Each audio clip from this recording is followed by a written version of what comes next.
Life is not about finding yourself, it's about creating yourself. Good evening and many thanks for joining us on Newswave on NTA Port Harcourt. On this special episode, our highlights shall be on the International Day of Education, a day set aside by the United Nations to celebrate the role of education to peace and development.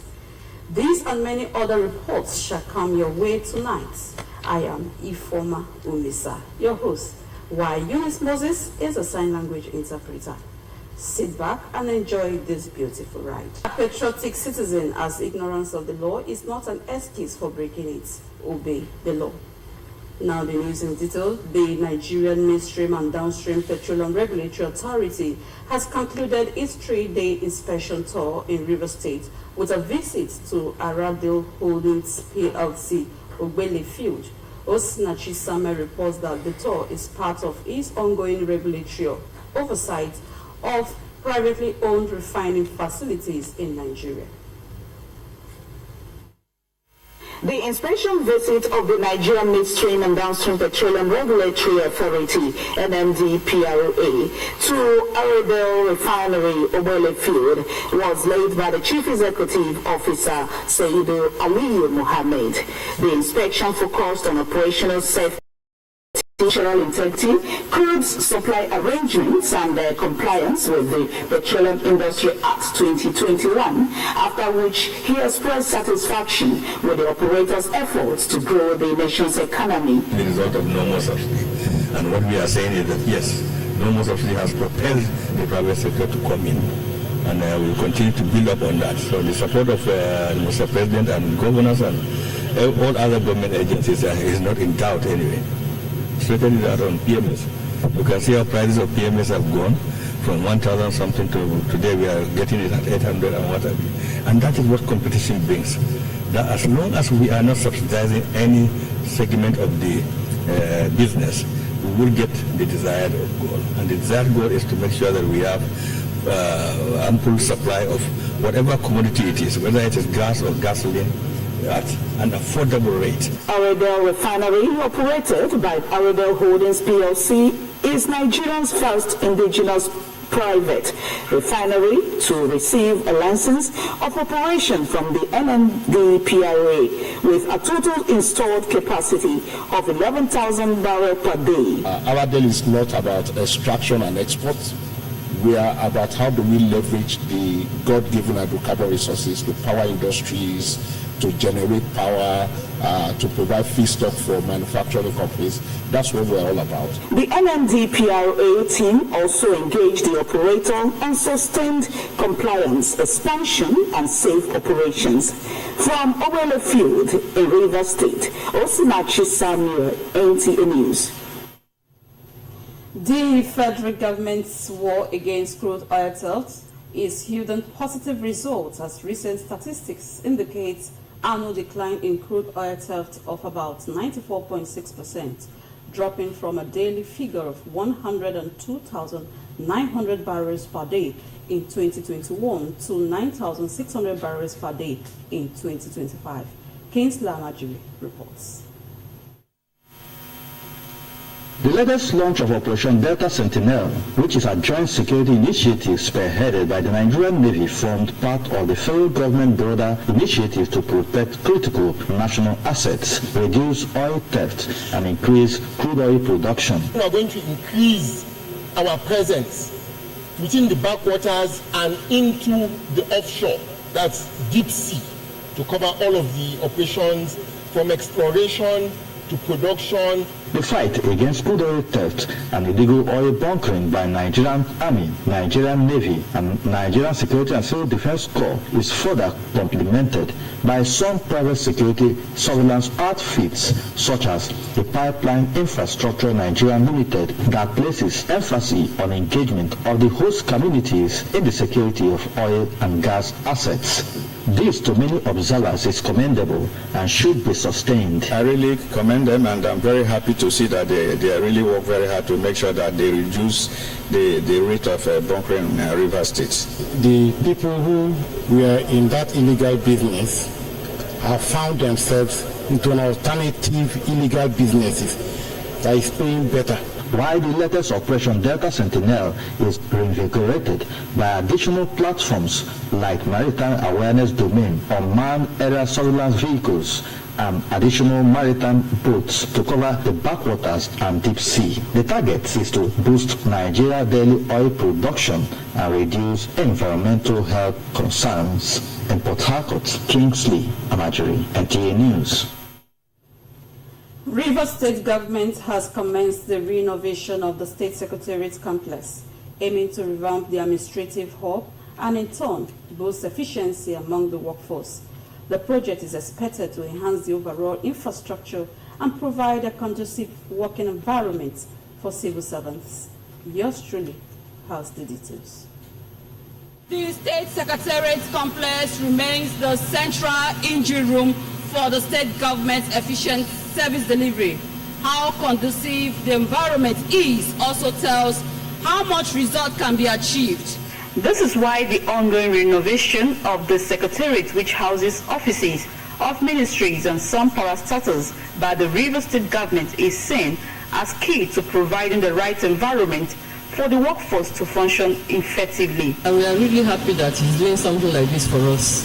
He said that he's going to renovate the State Secretariat and he's doing it. The renovation is seen as part of efforts to modernize and upgrade facilities at the state's administrative work environment, and also provides opportunity to refurbish the section affected by fire outbreak in October 2025. With this renovation, it will bring a lot of employment. For him to seize this opportunity to do the renovation, to make our work environment conducive for us, we are happy about it. The Rivers State Head of Service, Dr. Yingi Brown, says the renovation is part of the broader reforms by Governor Siminalayi Fubara's administration to impact positively on the workers' welfare. The 7th floor, you see that that place is not inhabitable by any human being. You know, when you're working in a good environment, you won't know when you work and you won't want to stop. You're indeed delighted that His Excellency, our Governor, has deemed it fit to ensure that the Secretariat is brought back to its former glory. While the work progresses, residents are confident that when completed, the Secretariat will not only give a facelift, but will also enhance the aesthetics of the state capital. Laudable initiative there by the state government. Now to education, as Nigeria joins the global community to celebrate International Education Day. Education experts have called for functional education of youths to achieve the desired peace and development. Emmanuel Lene reports. The International Day of Education was proclaimed by the United Nations General Assembly in 2018 in celebration of the role of education for peace and development. Education provides inclusive and equitable lifelong opportunities for all. It is believed that countries will not succeed in achieving gender equality and breaking the cycle of poverty that is leaving millions of children, youths, and adults behind unless they have education. The day also seeks to assess student and youth participation in education legislation and policy making. To some Nigerian students, only education that provides jobs and empowers the youth can guarantee peace and development. Education is there to give us all kinds of any kind of work we want, but a non-student who doesn't have a degree cannot go and get a job. To achieve this, education experts believe only functional education that provides youth with the necessary skills, empowers them, and makes them independent can contribute to peace and development. They are calling for a review of education curricula, conducive learning environment, and adequate support for teaching and learning to achieve the desired result. Let our education be capacity driven. Our education should enhance productivity. You should be able to be creative and to be innovative in such a way that you can drive a life process. So today, let us fall back to functional education. For you to look at education contributing to peace and development, you'll be looking at functional education, not certificate education. What we have in our country today, I think, is hinged on certification. Most people want to parade certificates and not looking at the functionality of education. After going through these orders of learning in the school, 4 years, university, and so on, have skill, train, but no job. The theme of this year's event, the power of youth in co-creating education, underscores the involvement of young people and students in global decision-making in education and to young people's initiative to safeguard everyone's right to education. In Port Harcourt, Emmanuel Lene, NTA News. Thank you, Emmanuel Lene, for that background report. That report sets the tone for our discussion tonight. With me in the studio is Dr. Imawike, a public affairs analyst. He's going to be speaking on World Education Day and how it impacts our lives. You are welcome to our studio. Thank you very much. Well, before we Before we talk about education, we have to look at the meaning of education. Education is a process of acquisition of knowledge, skills, beliefs, and attitude, the essence of which is to cause behavioral change that will ultimately better the life of the individual and that of the society. So when we talk about education being a tool for peace in this society, we are referring to education as, as a reformer, as a potent tool of reforming the minds of people who acquire education. But we have a very limited exposure to what we regard as education. But education is not just the aspect that we popularly look at it. Education is, divided into three major dimensions. We have the cognitive aspect, we have the psychomotor, we have the emotive. And then the emotive dimension of education is the aspect that has to do with fostering peace.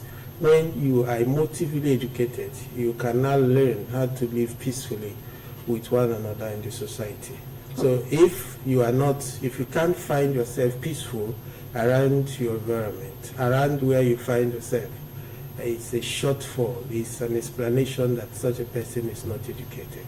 Okay, what role do you think governments, organizations, and individuals play in promoting education? Government, individuals, and all what you have mentioned have a major role to play. Let us even start from the major units of education, which is the families. Families is the initial role, where individuals, in terms of parents and then the children, have a role, first and foremost, to foster the moral or the beliefs into the children, which is where the motive education commences. Then in talk about individual, corporate organizations, institutions, and even government, they have a role to support the funding of education. Everybody in the society has a role to support education.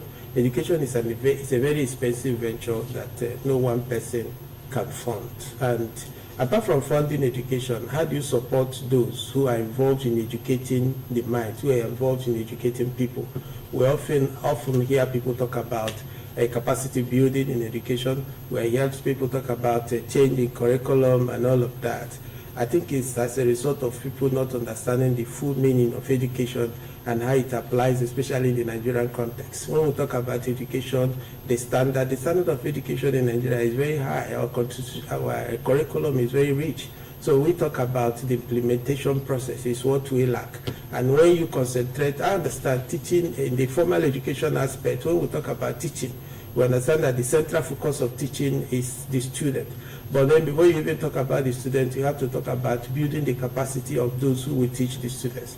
And oftentimes we talk about equipping the laboratories, we talk about giving students, people talk about free education. And it is only student-centered in most of the cases we hear.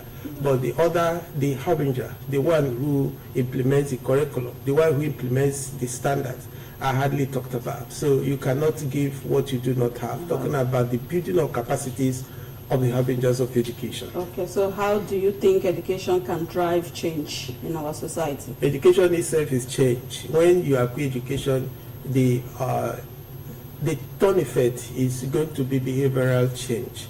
You learn to foster culture, a culture of peace, a culture of learning how to live with one another, and that is what education is. Those who are educated will learn how to respect the rights of others. Those who are educated will know how to talk to people in the public or in the private. Those who are not educated, we are not talking about those who have possibly have got very big degrees. We are talking about those who have gone through the crucibles of education.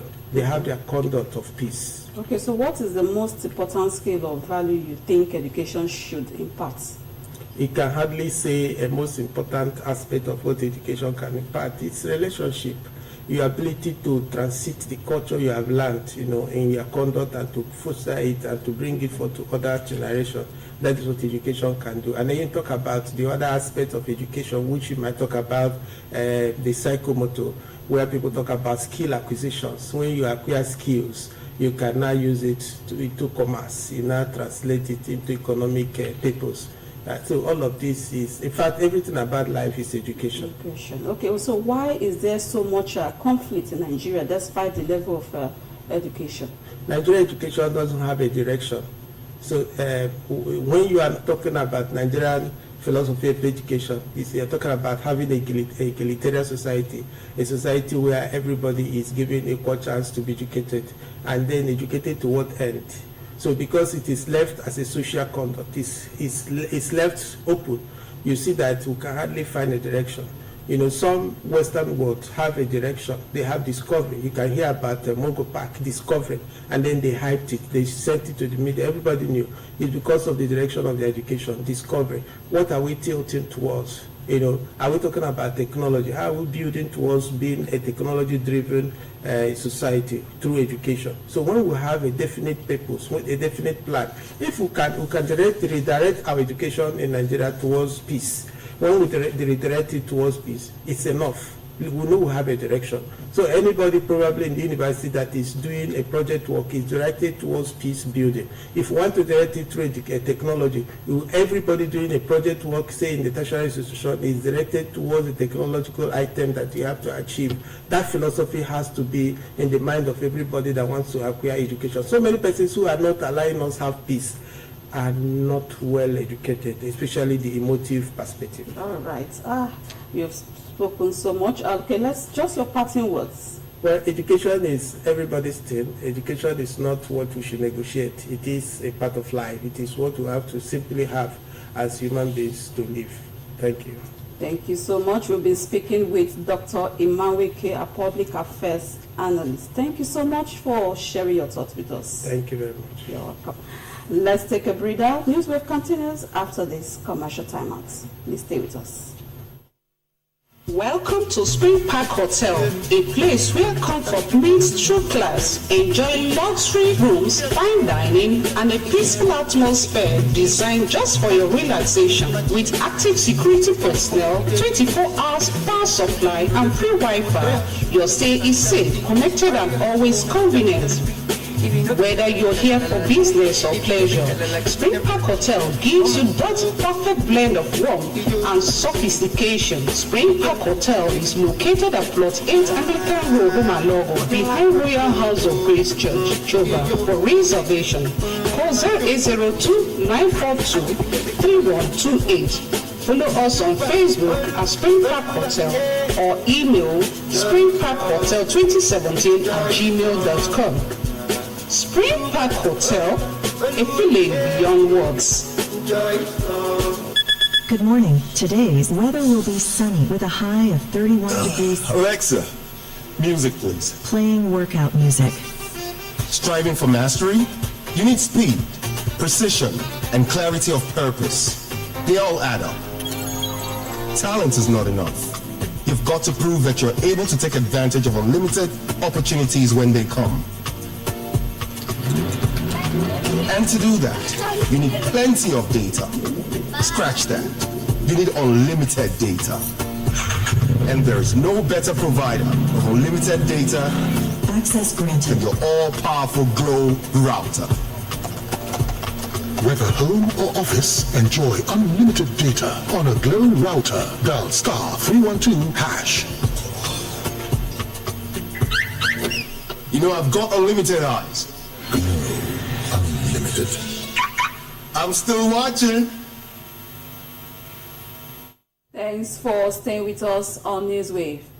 Motorists and other road users have decried the movement of heavy-duty trucks during daytime, saying it worsens traffic congestion, leading to delays, increased fuel costs, and loss of productive man-hours as trucks compete for limited road space during peak periods.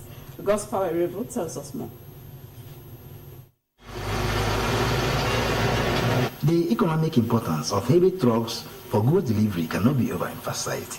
However, their daytime movement continues to raise concerns. Some road users argue that the presence of these trucks on the road during working hours slows traffic, increases travel time, and causes congestion.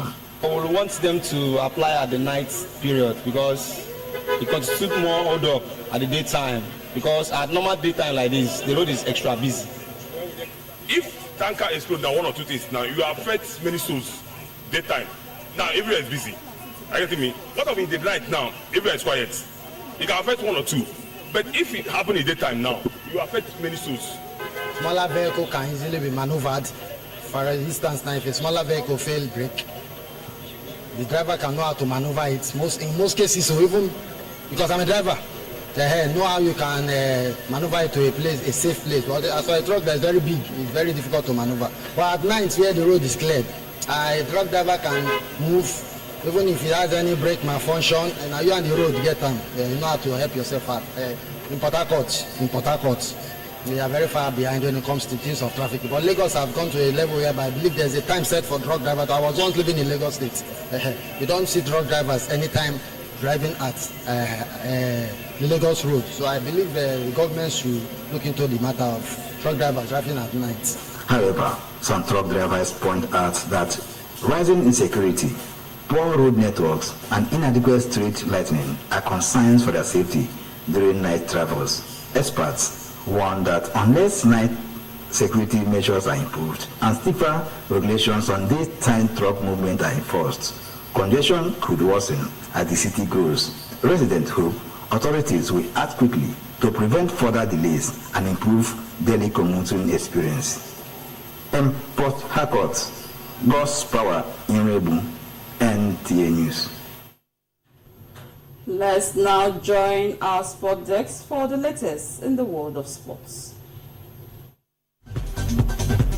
Nigerian senior men handball team, the Golden Arrows, will today wrap up their Group A campaign against host nation Rwanda at the ongoing 25th African Men's Handball Nations Cup in Kigali.